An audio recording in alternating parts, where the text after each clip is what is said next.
Hey guys, John here. For the past 15 years, across my blogs, podcasts, and YouTube shows, I get asked almost weekly why I don't talk about box office in terms of adjusted for inflation. Well, I don't talk about adjusted for inflation for two very important reasons. Number one, it's completely pointless. And number two, it's a disingenuous, radically false assumption. Now, I'm oversimplifying here, but the basic argument for adjusting for inflation goes something like this.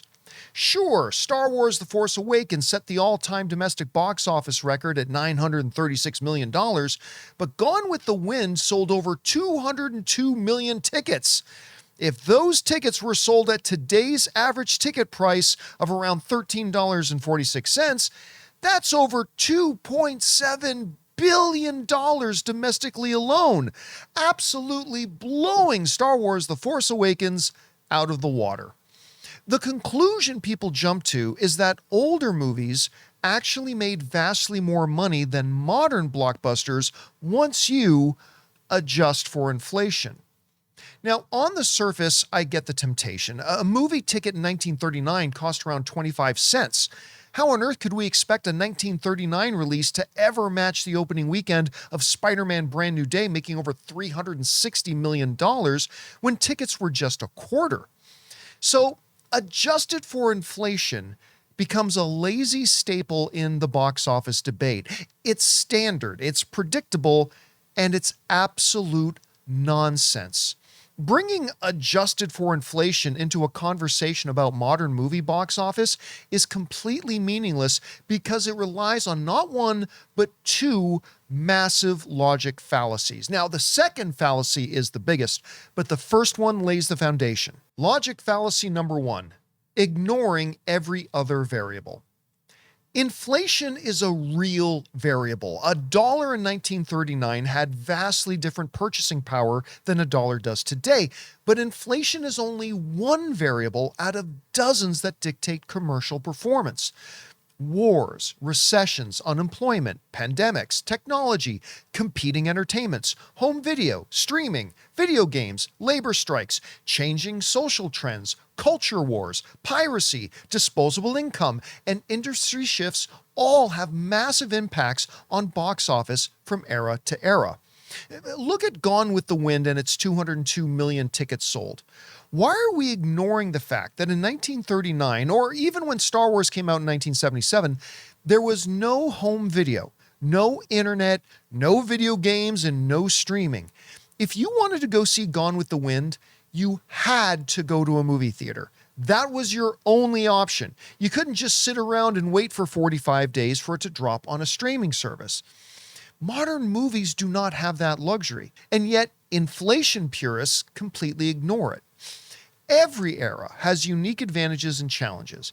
The last several years have been defined by a post-pandemic theater recovery, and it's still going on. Looking at inflation isn't inherently bad.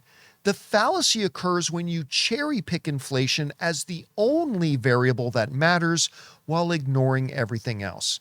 It's like eating a burnt, dropped, overcooked, poorly sauced steak and then blaming the chef for putting too much salt on it. Yeah, sure. Let's just talk about the salt. That was the only issue with the steak. Sports fans understand this intuitively. Do you notice how nobody in Major League Baseball compares a modern slugger to Babe Ruth by calculating adjusted home runs?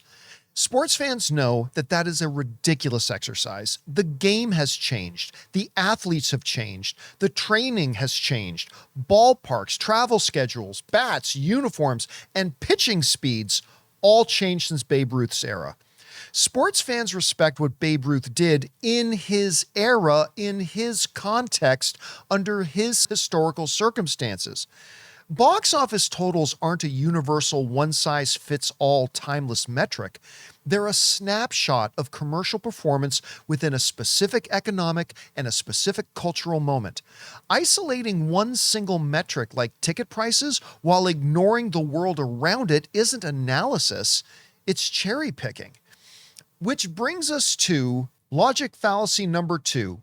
The absurd assumption, the big one. When people bring up adjusted for inflation, they make a radical, completely unfounded assumption.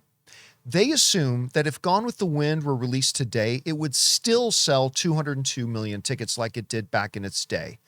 And that assumption is completely stupid. Does anyone anywhere honestly believe that if Gone with the Wind, as iconic as it is, was released for the very first time today in modern culture with modern audience habits competing against modern entertainment, that it would sell 202 million tickets today and make $2.7 billion domestic today? Of course not. Nobody believes that because nobody is that dumb. Yet that is the exact stupid assumption that we make when trying to evoke adjusted for inflation into the box office discussion. It's absurd. It's the equivalent of dropping 1927 Babe Ruth into a 2026 Major League Baseball game against a 100-mile-an-hour slider and just expect him to magically hit 60 home runs like he did back in his era. It ignores how time and context works. Now, the verdict for this is simple. Is there a perfect magical formula to compare box office across decades? No. There are simply too many variables, too many tech shifts, and way too many cultural changes. So what are we left with? Well, we're left with the exact same thing sports fans are left with. The unadjusted raw numbers. We recognize that every record was set in its own era under its own conditions, but at the end of the day, the unadjusted numbers are the actual historical record. Trying to retroactively rewrite history by cherry-picking inflation doesn't make us look smart. It just shows that we're ignoring how the real world works. And that is why you never hear me using adjusted for inflation on my channel when talking about box office. What about you guys? Do you think inflation adjustments belong in box office debates, or do you agree it ignores too many real-world factors? Jump down into the comment section below and let me know your thoughts. That'll do it for me for now, guys. My name's John Campea. Thanks for spending some time with me, and until next time, my friends, bye-bye.